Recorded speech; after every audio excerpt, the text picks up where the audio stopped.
Welcome to Macky. My name is John Gunther, and I'm the director of the Thompson Jazz Studies program.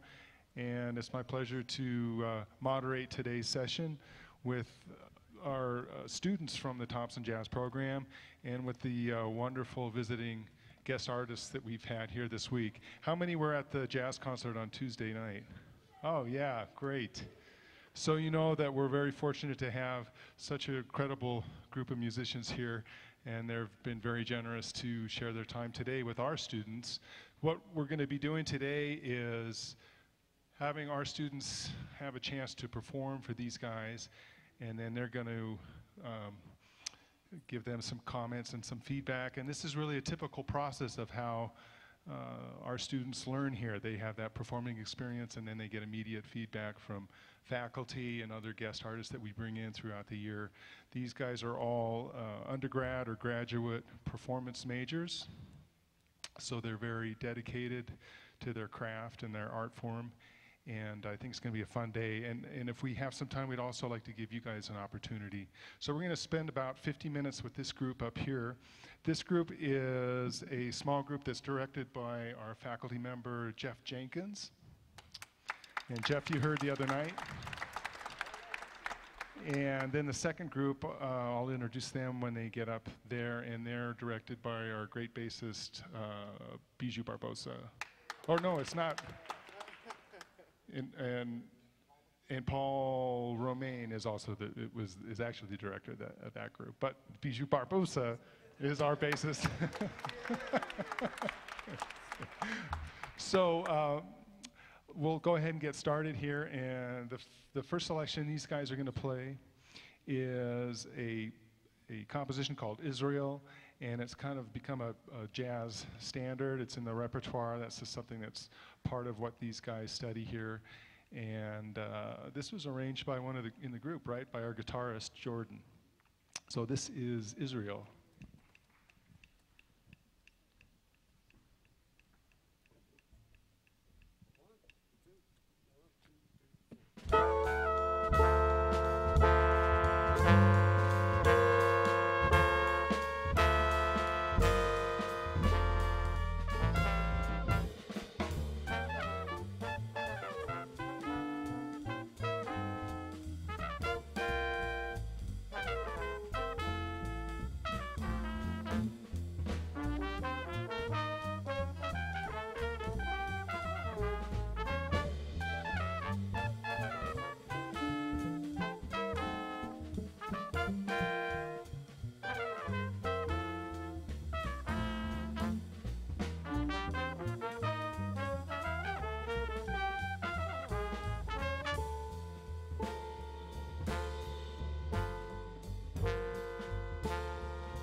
All right.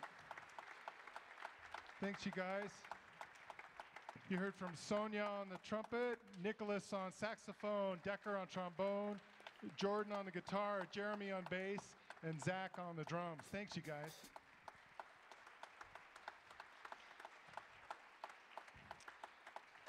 So I'm going to pass out some microphones here. And Marshall, there you go. Oh, yeah. And go ahead and let you guys, any comments that you may have. And then also, if you guys want to get up and play, and we can play this again, or we can go on to the next tune. But anybody have some comments they want to start off with?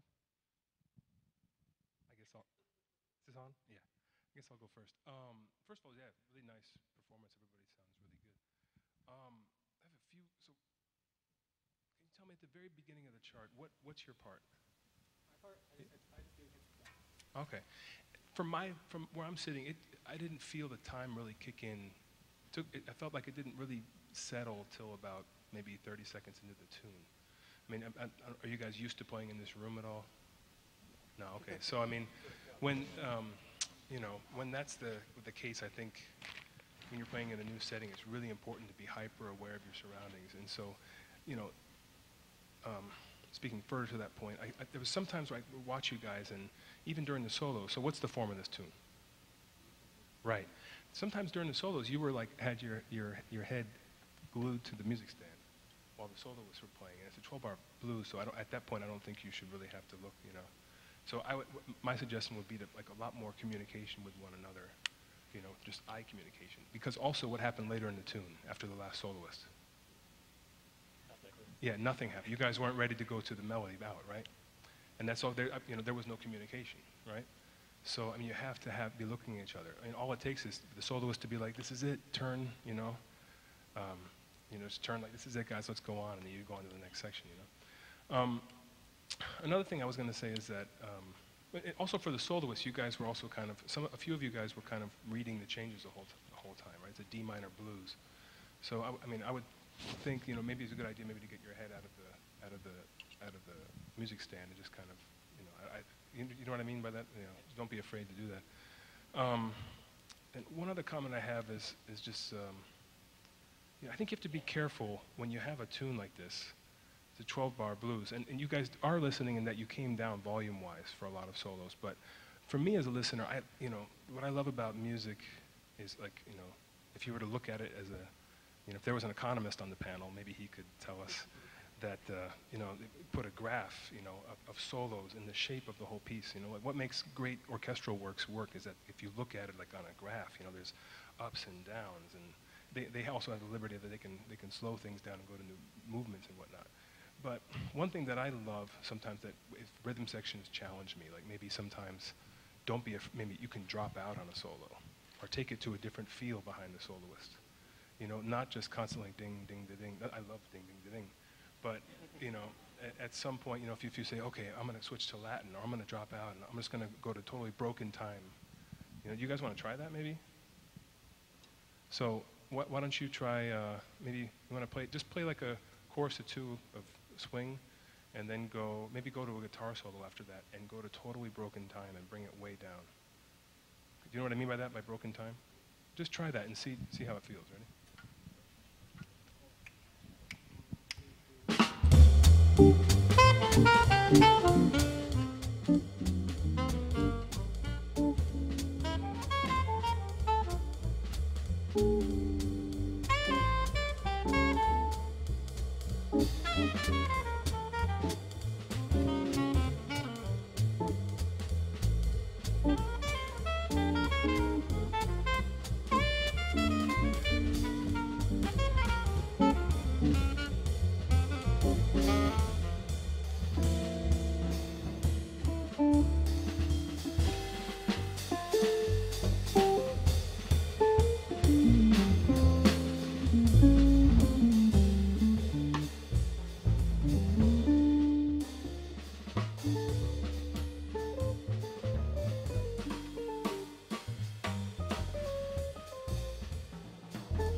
Was good. Try it one more time and give him a chance to grow. I felt like you gave him a couple minutes, a couple seconds, and also you guys were kind of, it took a second before you kind of figure, oh yeah, we're going to go to broken. Just, you know, it has to be, you have to trust one another with the time, right? But just try one more time and really don't be afraid not to play for a minute, all right? Okay? Do the same thing one more time.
That's beautiful. Right off the bat, when you went to the guitar solo, you know, it made me move closer to the edge of my seat because I'm like, what's going to happen now?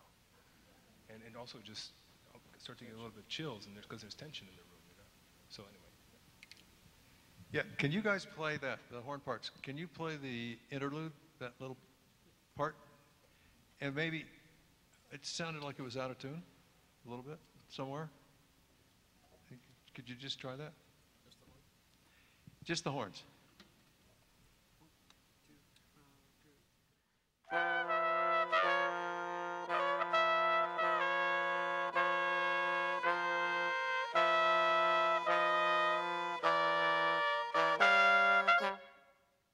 Now with the rhythm section, so that it sounds more rhythmically together, maybe. Yeah. 1, 2, 3, 4.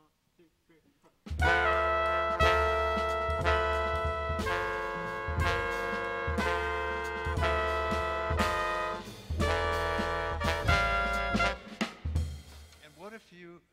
I forgot your name. Me? Yeah. Nicholas. Nicholas, what if you put a little vibrato on your notes? Okay. Just a little bit, so that it kind of goes, Okay. you know, so that it kind of sings more. It's not singing yet. Okay. Cool. 1, 2, 2, 3.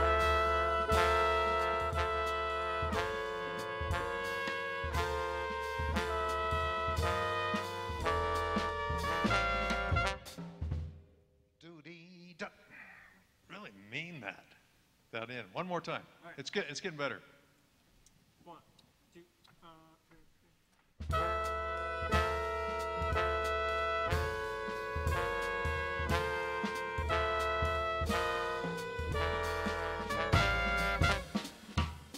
Yeah. Better.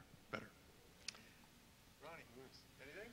Well, I don't know what I can add, guys. I mean, it sounds great for me. I'm not expert in swing, but I mean, I'm so happy to see you playing like this. Beautiful, and I love your swing too. I love to play with you. Yeah? Can we challenge this later on? Great. No, it sounds great, actually. I mean, I agree with Marshall and Don about the few comments, and I really like when you take it down in solos, especially when we have some sensitive instruments, you know, like with solo guitars, and I love this. I love dynamics. As a musician, I use lots of dynamics in my playing. I play the darbuka, and it doesn't fit a lot with the swing style. It does fit a lot with world music or Latin style, much more than that.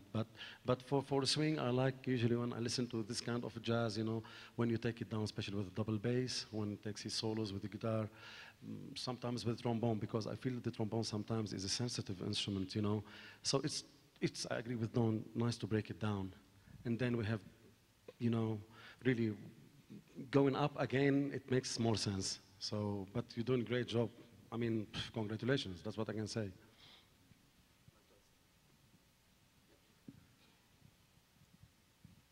This music sounds really great.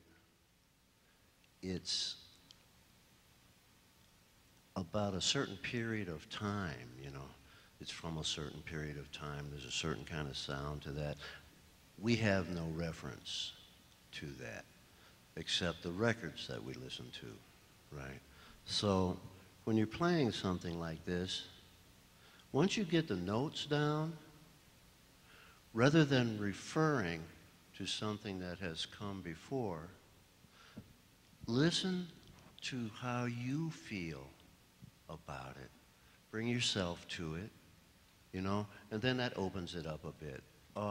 Also with the soloing, like Marshall was saying, it's a blues, right? It's a 12-bar blues.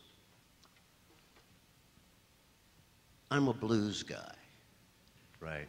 I grew up listening to the blues. That was the thing. There's a feeling to the intervals in the blues. So right now, you guys are playing this blues like Bach would play a blues, you know, or like, you know, Stravinsky would play a blues. You know, it's a different kind of a feel. It's a different kind of a melody. You know, like through all of this music, the difference between a good player and a great player is like focusing on detail and tuning into the melody of the tune. There's a melody in everything. There's this giant melody that goes through everything. And if you start listening, you'll hear what to play.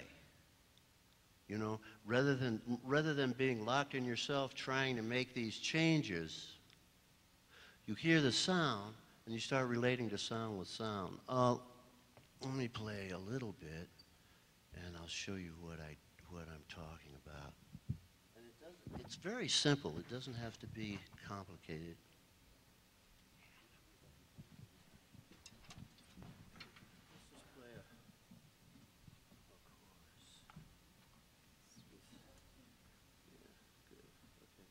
Go ahead and count it off. Yeah. I'll just play a solo. 1, 2, 1, 2, 3, 4.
Play between the key centers.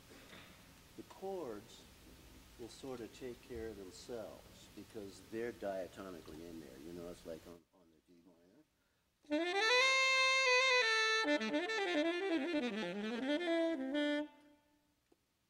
Auditorium. Right? That's, yeah, no problem.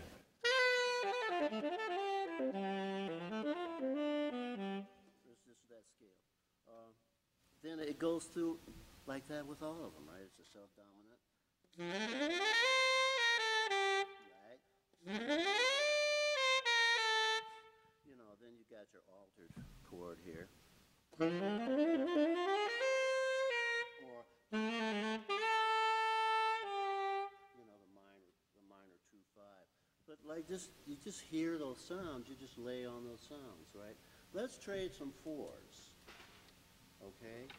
And we'll think about little bits of melody, right? So, 1, 2, a 1, 2, 3.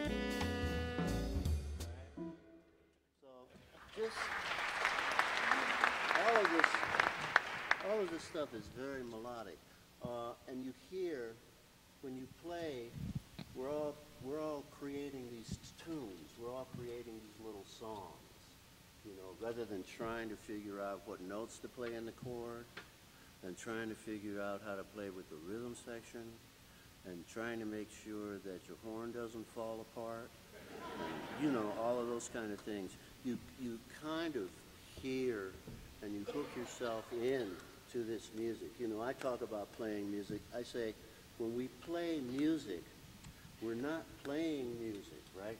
We become music. And when you become music, everything is this picture that you're a part of, and you can hear, you know, the part that you are in it. So why don't you play, like you played your solos. After you finish your solos, trade some fours, right? And that'll loosen it up a little bit too. And then after you do that, let the drummer play a chorus, and then come through, right? Then you come back. The drummer, if he plays a chorus, it freshens it up harmonically. It freshens up the feel. You guys get a chance to say, where are we? And then, what's going on? And then you can get in on the top of it. The main thing that I heard in the very beginning was, it didn't sound sure when you played letter A, the very first bar. That's the most important thing, because that is introducing the sound of the song. So you have to really be focused and really brace yourself, and when you play that, play it like, here it is, you know. It's not like, I think this is it here, you know. You say, because you're playing the lead, right? Yeah, I think.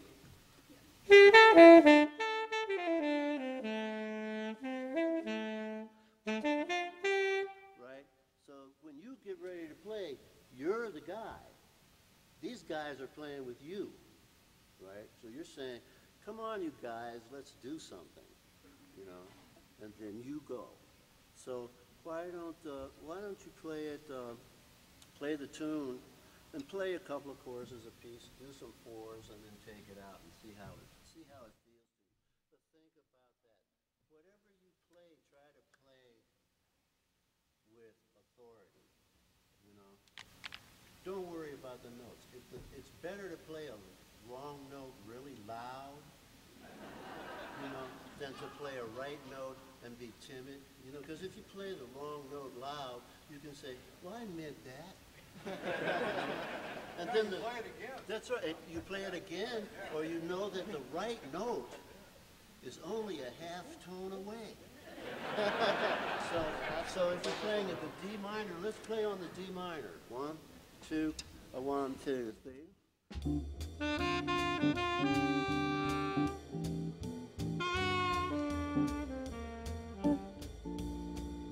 Yeah, just D minor. 1, 2, a 1, 2, 3, 4.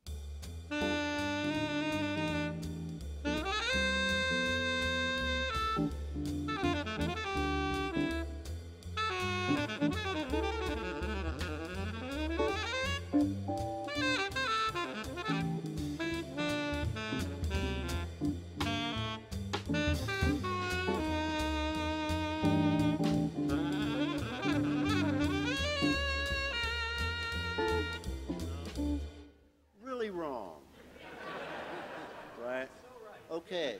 You know, because they're playing in D minor, and then I went into D harmonic minor, which is another story. But if you play it with authority, then people say, wow. You know? I did a record one time in L.A., and Leonard Feather, God bless him, who has passed years ago, he was one of the great jazz critics, you know. So I did this recording, and then Leonard, he reviewed the recording, and he said, Ernie Watts, convoluted but convincing. You know.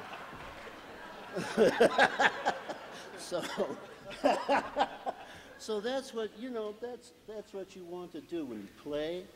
Think melodically, have fun. You know, let's do D minor again. 1, 2, 1, 2.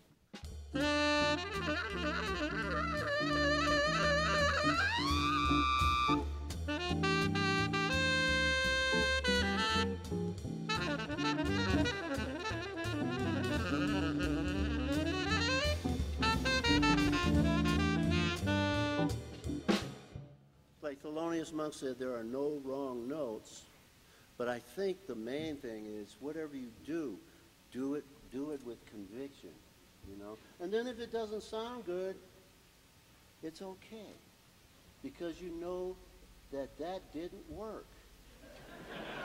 So you go, I'm never going to do that again. But you know that firsthand, right? It's like we're all learning.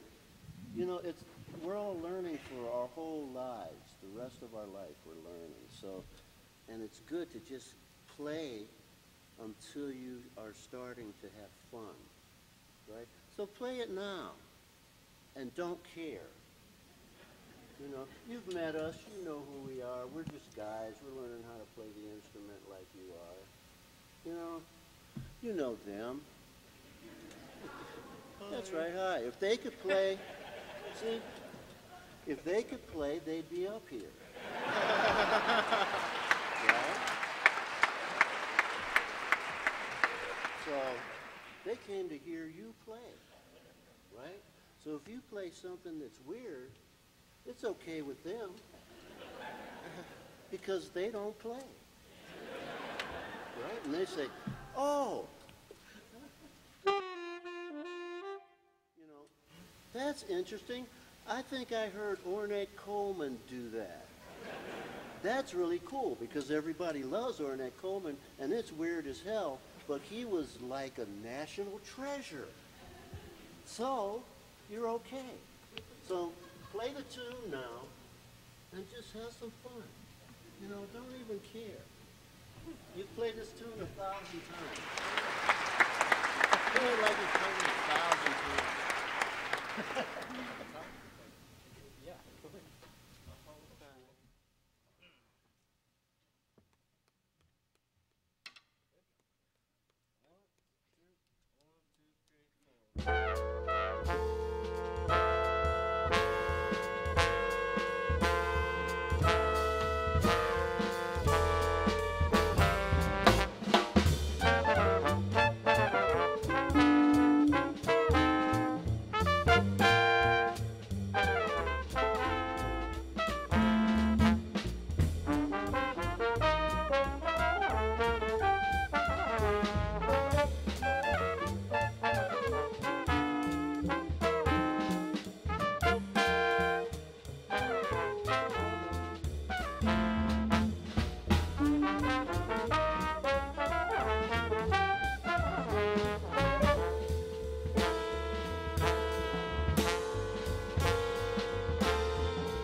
Thank you. That's Jordan on the guitar, Sonia on trumpet, Nicholas on saxophone, Decker on trombone, Jeremy on the bass, Zach on drums back there. Their instructor is Jeff Jenkins on piano. And yeah, great job, guys. And before we wrap up this half of the session, I wanted to give Tom a chance. He had a few comments to make as well. Hello? Oh, yeah, everything sounds great, and all the comments were really good, and you guys really picked up on everything. So it's really impressive to see the growth just in this short amount of time. I have a band in LA, so I'm like really conscious of how the heads are being played and stuff. And I noticed that I think you could do a little more dynamics with the heads and the way you're playing it. So just for the heck of it, if you could play just that first thing before you get into the melody of the tune, I'd like you to play it as softly as you can, then play it as loud as you can. Just try those two things. As soft as you can. Does that work with horns? Really? Just like you're whispering. Just whisper it.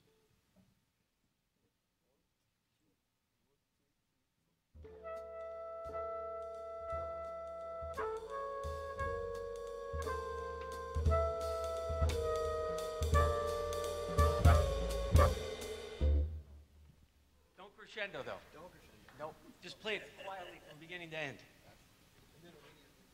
No, just stop. Thanks, I forgot that I left that out.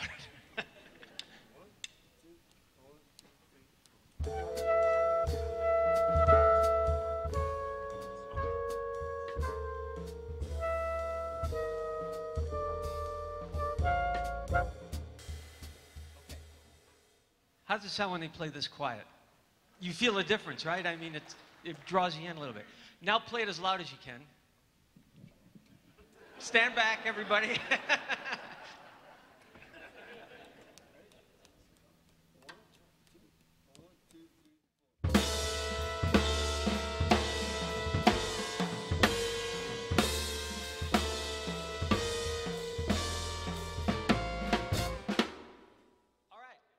Let's put that together.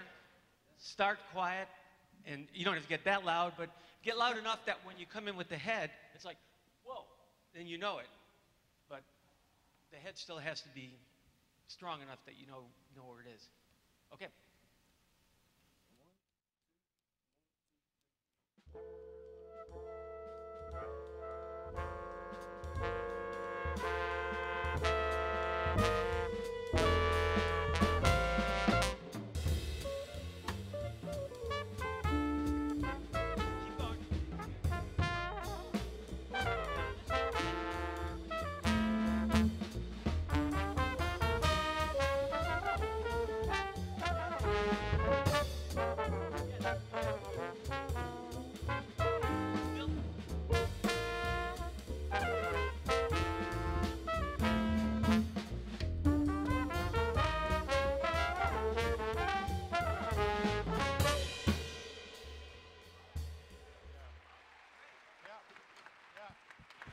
Thank you, Tom.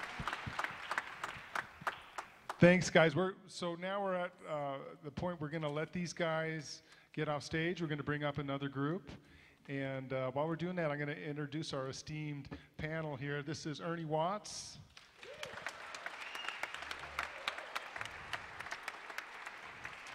Ronnie Barak. Don Grusin. Marshall Jokes, Tom Rotella, and on the CU faculty, and who you heard on Tuesday night, Mr. Biju Barbosa, bass. Also on the Thompson Jazz faculty on piano, Jeff Jenkins. And I want to give a shout out to my colleague who really is, in addition to all of his teaching and duties here on campus, really puts on that concert every year, gets the musicians together, helps write the music, rehearses the band, and get this all together. And that's Brad Good up there in the balcony. Good, Brad, good. If we can get the Brad, next good. group up here. Let's go ahead and get the next group. And in the minutes here, while we're getting the musicians here, is there anybody in the audience who has any questions for the panelists that pertains to what we're doing here, the work of developing as an improviser, the work of rehearsing and developing as a musician?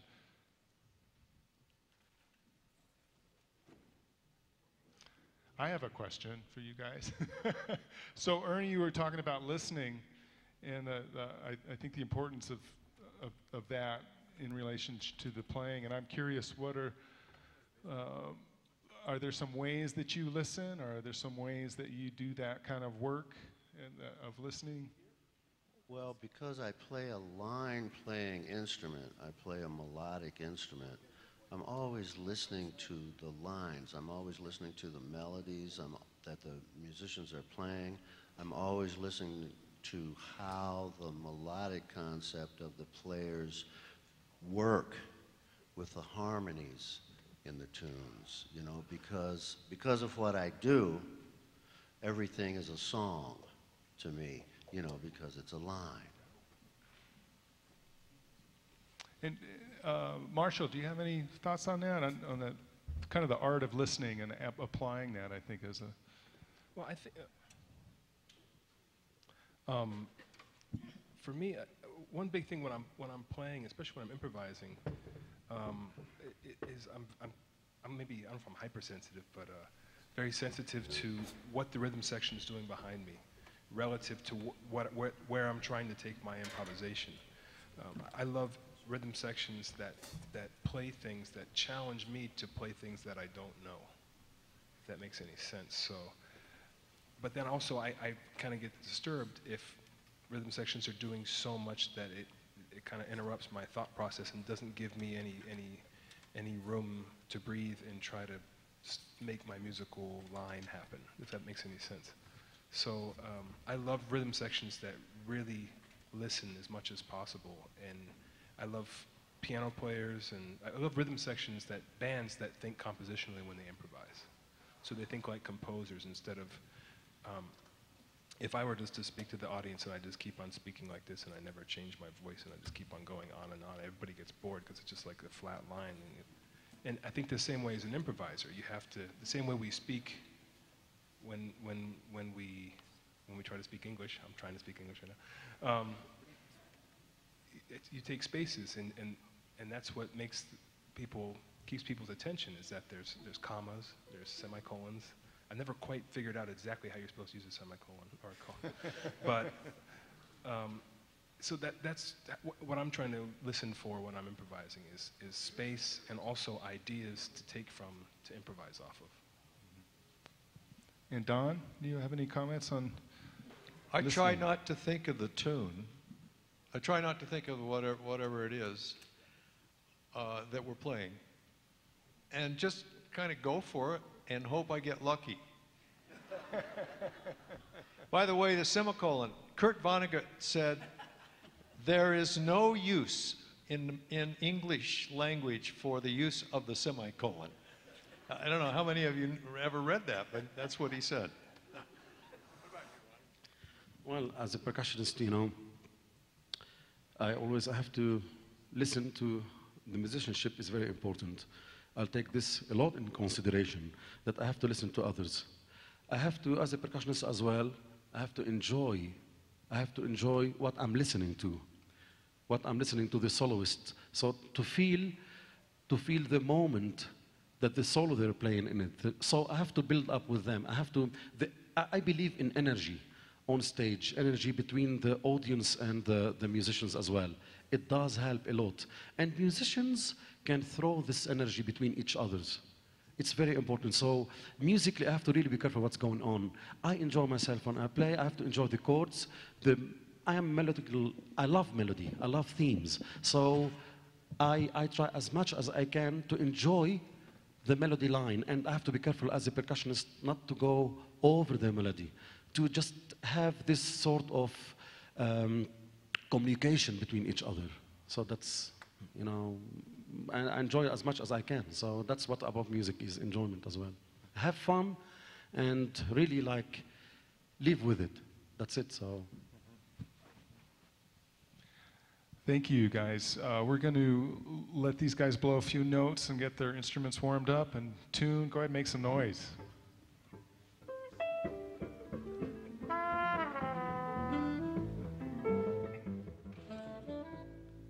And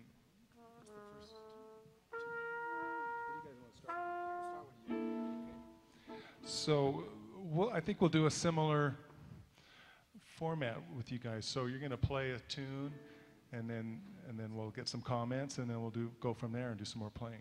So these guys are going to start off. This is the Paul Macky combo. Paul Macky is a fantastic trombonist who's on our jazz faculty. Paul is down here.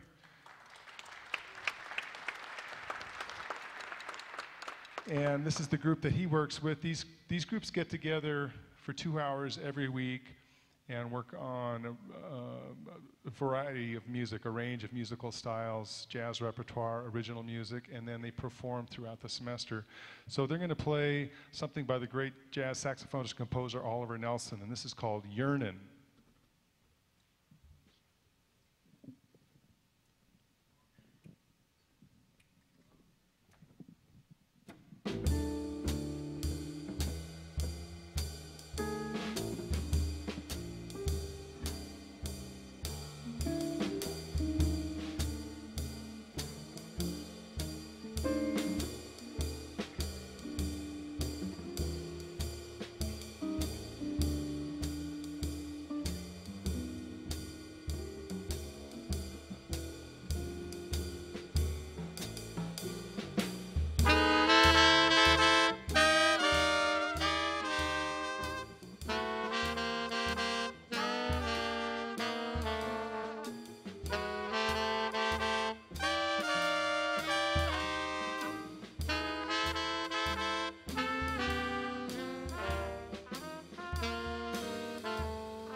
Mm-hmm.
All right, that's Alex on the guitar, Aaron on trumpet, Miles on trumpet, Anisha on saxophone, Connor on bass, and Colin on the drums.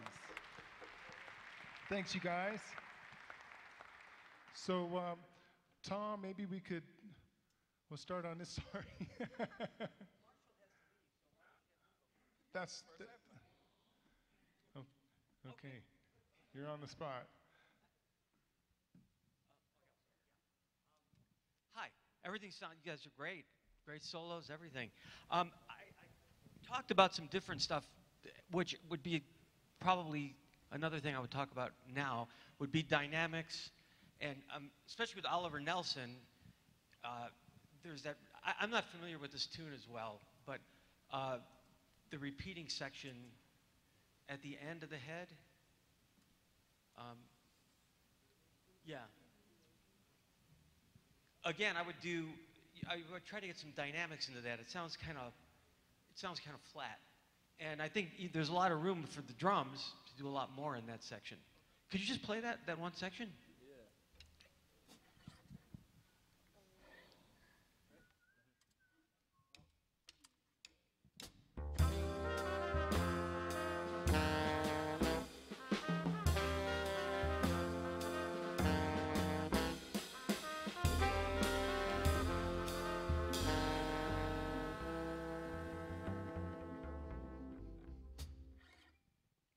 Play the head again, would you please? I'm a lot out of context here now.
I wish I don't know this tune as well, so it's a little more difficult for me to kind of zero in on it. But the other thing I wanted to talk about real quickly is the improvisation sections. And I think we talked about this a little earlier. It's, to me, like an improvisation is like a composition. And the soloist is like the lead composer and everybody else is composing around them. And I think it's good for people to, what we talked about is laying out, you know, like when you start a solo. Being a guitar player, and you sound great, by the way, I love what you're doing. And it's always a challenge playing with the piano player, as we were talking about. And the other thing is a challenge to not play when you horn players maybe want to hear changes or not. So I think it's kind of an interesting thing on each solo to look at that like a composition in itself and really listen to the soloist and build on what you guys are doing around them. Do you just play a little bit, maybe somebody to play a solo with just the bass?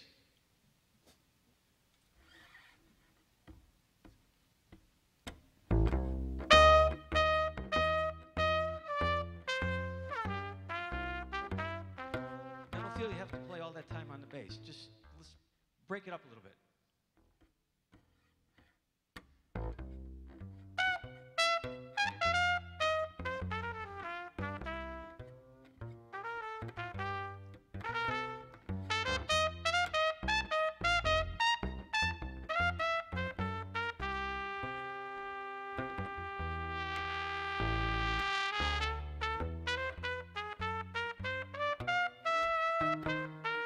And just add a little bit of guitar behind them. Sparks.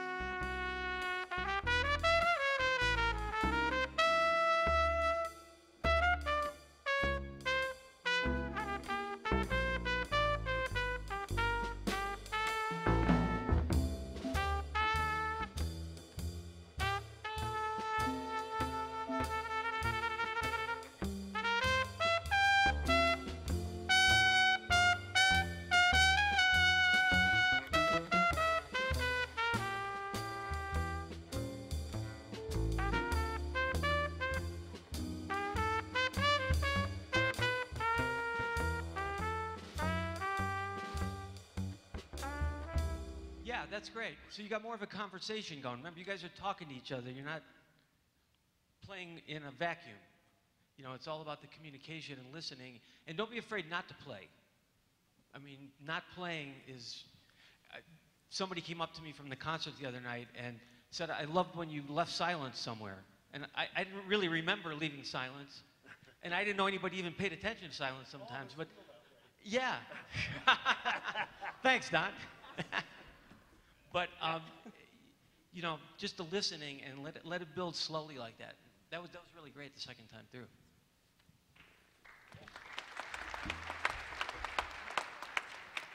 Guys, I thought that was a great performance. And I guess the question is, how do you take to the next level, right? So, what Marshall, were you guys here when Marshall spoke? Okay, so he was talking about, especially like rhythm section, breaking down the rhythm, you know, occasionally. And just to add to what Tom was talking about, when I play jazz, I think of like having a conversation with a friend of mine, right? So you say something, and then your friend says something, and you stop, and you don't talk at the same time, right? So now think about this. We got 4 soloists right here. And suppose that each one of them takes a 3-minute solo. So that's 12 minutes, and I feel that the rhythm section is kind of like playing pretty flat, straight through. And it's kind of like, it gets, you know where this is going, right? First of all, it's incredibly important that you listen to the soloist, like to every note they're playing, and you try to justify whatever they're doing. That's your job, right? I noticed that throughout the 4 solos, for instance, the bass was walking throughout the whole thing. You don't need to always walk. You can leave a little space. You can pedal a little bit. Especially pedal is really important when you're playing the bass. But most importantly, listen to how they're phrasing the 8th note feel. So you can sort of like nudge your notes a little bit, back and forth. Sort of like, it's important that the music feels good, right? What I guess that what we don't want to try to do is like, you don't want to sound like a play along, right? So you want to sort of like participate, listen and try to participate. Can we try that a little bit? Yeah. So, just be assertive.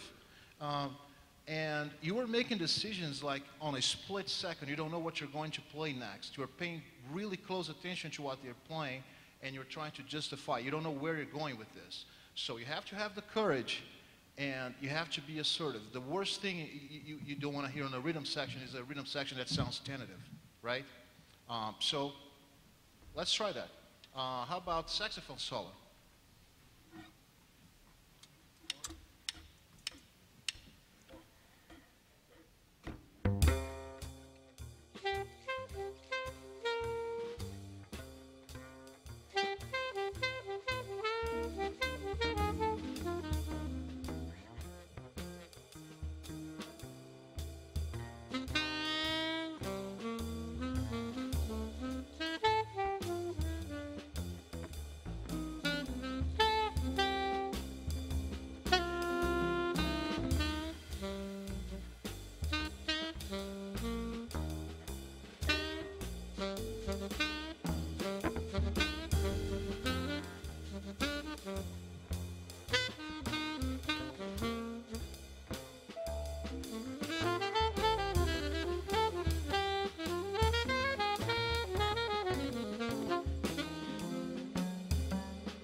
I think everybody, oh, go ahead. Oh, well, I think you guys sound really good. There's a lot of great things happening. I was wondering, what's your name? Aaron. Aaron. Can you play a chorus?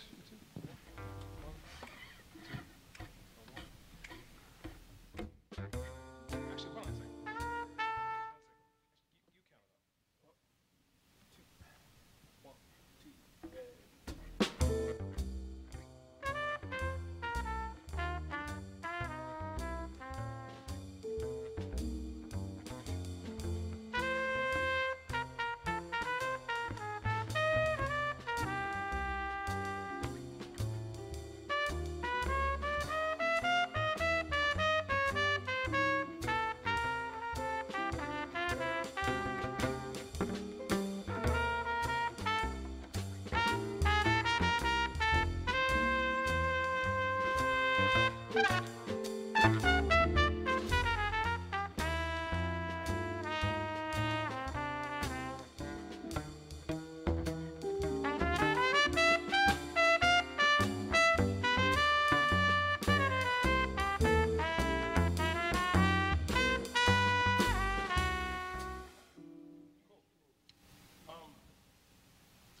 Most of you guys are doing this already. A few times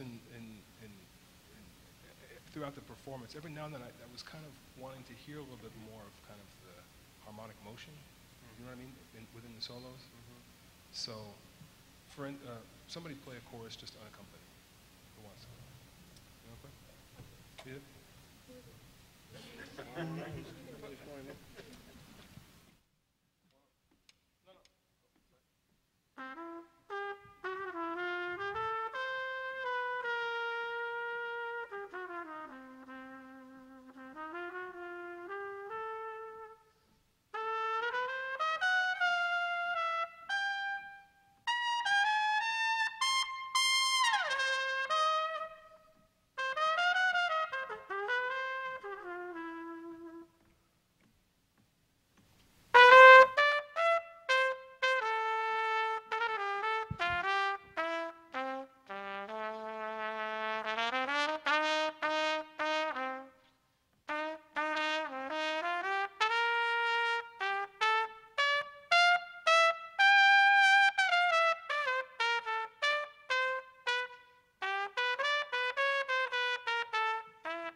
I'm hearing it now. And everybody saw those. For me, like in the blues, there's a few times through where, especially in the eighth bar, I always, sometimes I think when I'm playing tunes of very, you know, you guys have to take classical theory class here. So like Bach's music works so well because of especially how the tritones of the five chords resolve, right?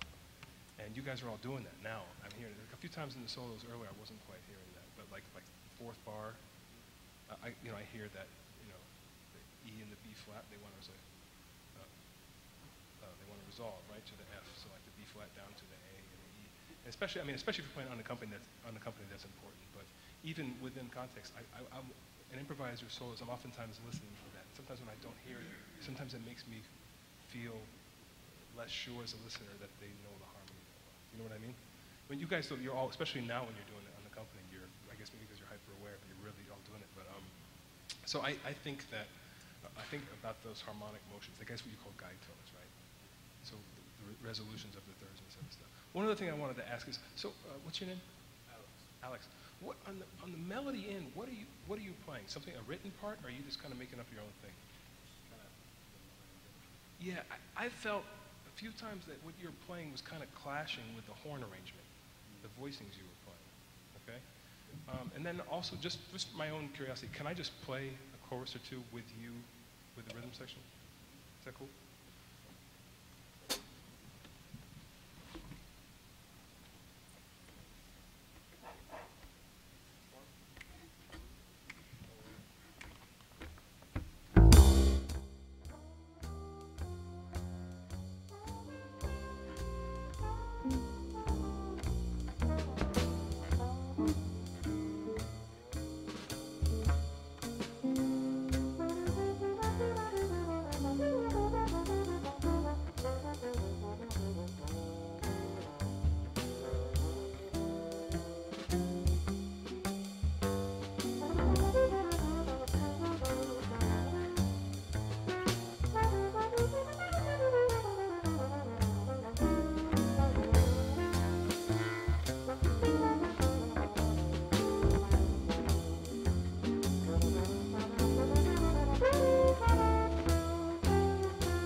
Sorry, I'm not trying to do my Miles Davis impression. I was just trying to hear them better, so I don't mean to turn my back to you guys. So for me, I would love if you even, like any rhythmic thing, ideas I played, if you guys would catch on to that more as a solo and help force myself out of my own habits. Does that make sense? Can we try it one more time? Yeah. 1, 2.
It's hard to make comments because you guys sound really good. So. Yeah, thanks. And we want to give a special thanks to Marshall because I think he's on his way to the airport now. Yeah. So Marshall Jokes on trombone. Thanks.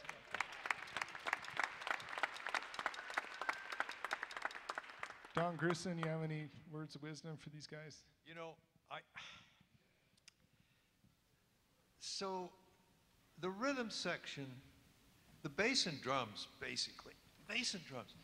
So I want it to be so solid that there's never a time when it feels like you might have not nailed a note somewhere.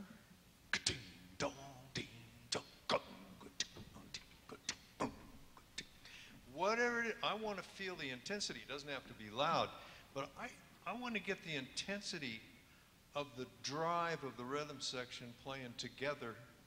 I don't know what to recommend exactly, but I don't think it should be plunk, plunk, ka-plunk, ka-plunk, ka-plunk, ka-plunk, ka-plunk, ka-plunk, which is kind of what's kind of going on. Now, when they were playing the line in front, there was a beautiful distinction between when you guys were playing, you were playing a little behind the beat, right? Just nicely, beautifully behind the beat.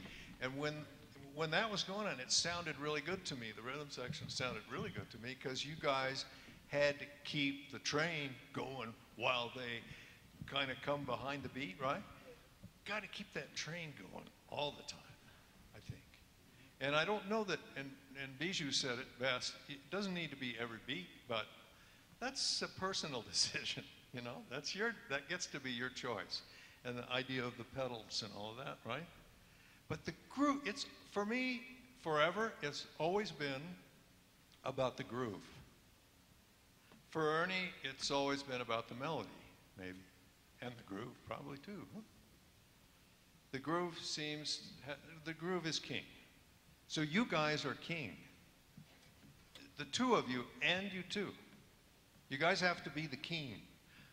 And let them have a foundation that's just beautiful, like a cloud. They can just play in time, out of time, or whatever. And I think that's the magic of what happens. And it was apparent at the beginning when you were playing and they were delaying the melody line a little bit behind. That felt so good. I feel it pretty low in my body when it's the groove, you know, when it feels good.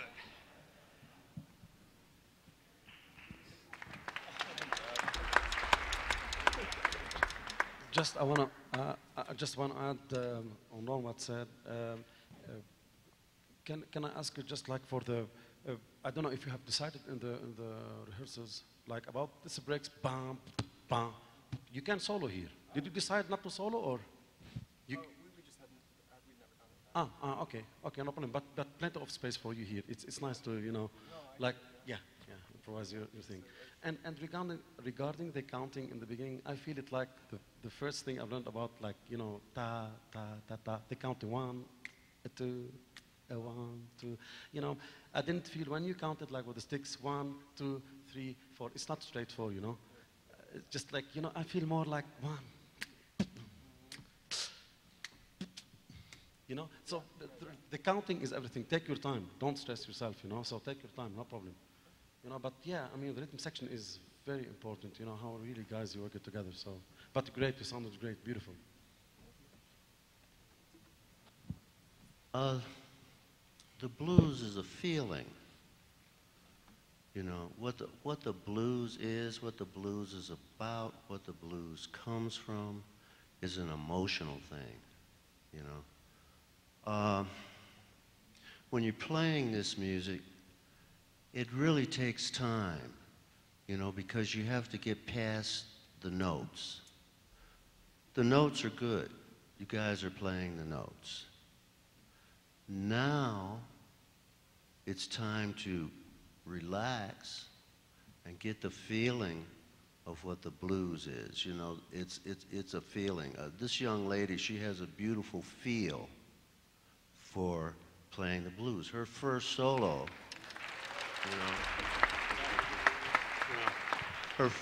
if you notice, her first solo was very well constructed. She played about 5 choruses of blues. She didn't get nervous until the 3rd chorus, right?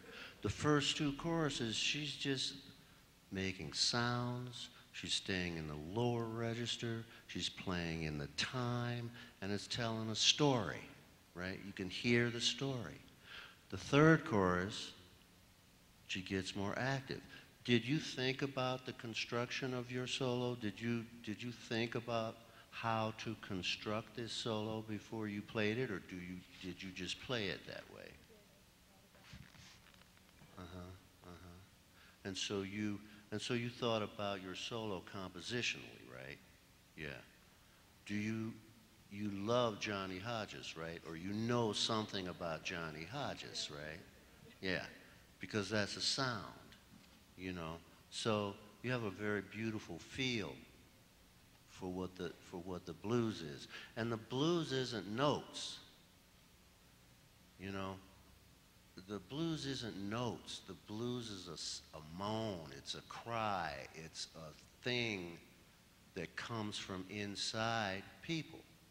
Every culture in the world has some sort of a blues concept because everybody has the blues at some point, you know. And so no matter where you are in the world, when you travel, you go all over the world, you hear all of these different aspects of that cry, of that moan, you know. And so that's the next thing that you need to get into. This is Oliver's music. I worked with him for years. He was a blues guy. He knew about the blues. He refined some things harmonically, but it was always the blues. All of the great jazz players, all of the great classic jazz players came out of the blues. Even the ones that are the most, what you would say, avant-garde or whatever, John Coltrane, Eric Dolphy, Ornette Coleman, if you listen to the way they play, at the bottom of what they play is the blues. It's all coming from the blues. So when you think about playing this music, when you play this tune, try to visualize in your mind the feeling of what it is. You know, you guys have the notes. You're playing it in tune. You're playing the notes. Everything's cool with that. That's step one, right? Step one, you get the notes. The next step is you get to the music, right? And that takes time. You know, you keep playing these things. You keep playing this music. You keep listening. You keep studying. And then at a certain point, the sound that's inside starts to come out of you, you know, starts to come out of your horn. Let's play a little bit.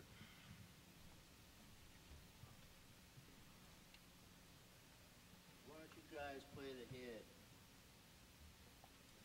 Thank you.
Yeah.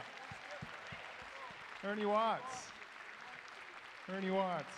That's Alex on the guitar, Aaron and Miles on the trumpet. It's Anisha on the saxophone, Connor on the bass, Colin on drums. And I'd like to thank our panel again, Tom, Bijou, Don, and Ronnie. And before we break, I have two announcements. If I could plug the Thompson Jazz Studies program a little bit. On April 17th, Sunday afternoon at 2 o'clock, we'll have our annual spring swing concert here in Macky. And it's going to be the big band, and we're going to be featuring the great bass jazz singer Everett Green, who's been with Count Basie and so many great orchestras. He's amazing. So please join us on April 17th here. And then on the 26th, Tuesday in Betcher Concert Hall, our CU Orchestra, our wind ensemble, and the CU Jazz Nonet playing the music of Miles Davis, Birth of the Cool, is going to be at Betcher Concert Hall in Denver on Tuesday the 26th. Is that the date right? Okay. Once again, thanks to our great panel here. Thank you for your time. Yeah, that's fantastic. Thanks so much. And another hand for the students here. Thanks so much, and we'll see you again. Thank you.